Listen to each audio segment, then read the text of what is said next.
এইমাত্র পাওয়া আবহাওয়া দপ্তর থেকে আজকে সবচেয়ে গুরুত্বপূর্ণ খবর। এবার উধাও হবে শীতের তীব্রতা, বাড়বে রাত ও দিনের তাপমাত্রা। জানুয়ারির দ্বিতীয় সপ্তাহে আসতে চলেছে মেঘ বৃষ্টি। এছাড়া আগামী 24 ঘন্টার মধ্যে দেশের 12টি জেলার উপর দিয়ে বয়ে যেতে পারে মৃদু শৈত্যপ্রবাহ, এমনটা জানাচ্ছেন আবহাওয়া দপ্তর।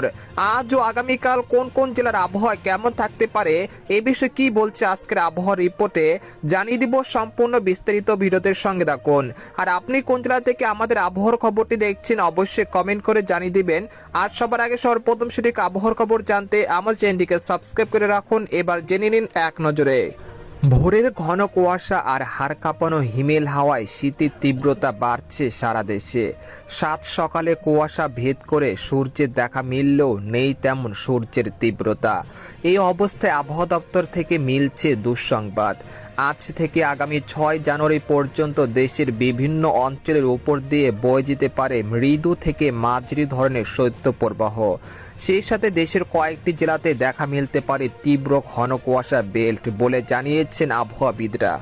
এদিকে আবহাওয়ার আরেকটি সতর্কবার্তায় বলা হয়েছে, এখন থেকে পরবর্তী 24 ঘন্টার মধ্যে মাদারীপুর, গোপালগঞ্জ, রাজশাহী, পাবনা, সিরাজগঞ্জ, দিনাজপুর, পঞ্চগড়, সিলেট, মৌলভীবাজার, কুমিল্লা, খুলনা, সাতক্ষীরা, যশোর, চুয়াডাঙ্গা, কুষ্টিয়া, বরিশাল ও ভোলা জেলার উপর দিয়ে মৃদু শৈত্যপ্রবাহ বয়ে যেতে পারে। এছাড়া আগামী 23 জানুয়ারি থেকে সারা দেশে রাত ও দিনের তাপমাত্রা সর্বোচ্চ 2 ডিগ্রি সেলসিয়াস পর্যন্ত বৃদ্ধি পেতে পারে। এর ফলে শীতের তীব্রতা কমে আসতে পারে। এরপর আগামী 5 জানুয়ারির পর থেকে সারা দেশে আবারও তীব্র ঘন কুয়াশা ও শৈত্যপ্রবাহের সতর্কতা রয়েছে। এদিকে গত 24 ঘন্টায় দেশের সর্বনিম্ন তাপমাত্রা রেকর্ড করা হয়েছে খুলনার যশোরে 7.8 ডিগ্রি সেলসিয়াস, আর সর্বোচ্চ তাপমাত্রা রেকর্ড করা হয়েছে চট্টগ্রামের টেকনাফে 27 ডিগ্রি সেলসিয়াস। আগামীকাল ঢাকায় সূর্যোদয় 6টা 42 মিনিটে আর সূর্যাস্ত ঘটবে 5টা 22 মিনিটে। এদিকে বাংলাদেশের আবহাওয়াবিদ মোহাম্মদ শাহিনুর ইসলাম জানান, আজ সকাল 9টা থেকে পরবর্তী 24 ঘন্টায় অস্থায়ীভাবে আংশিক মেঘলা আকাশ সহ সারা দেশের আবহাওয়া শুষ্ক থাকতে পারে। মধ্যরাত থেকে সকাল পর্যন্ত সারা দেশের অনেক জায়গায় মাঝারি থেকে ঘন কুয়াশা পড়তে পারে, এমনটা কোথাও কোথাও দুপুর পর্যন্ত অব্যাহত থাকতে পারে।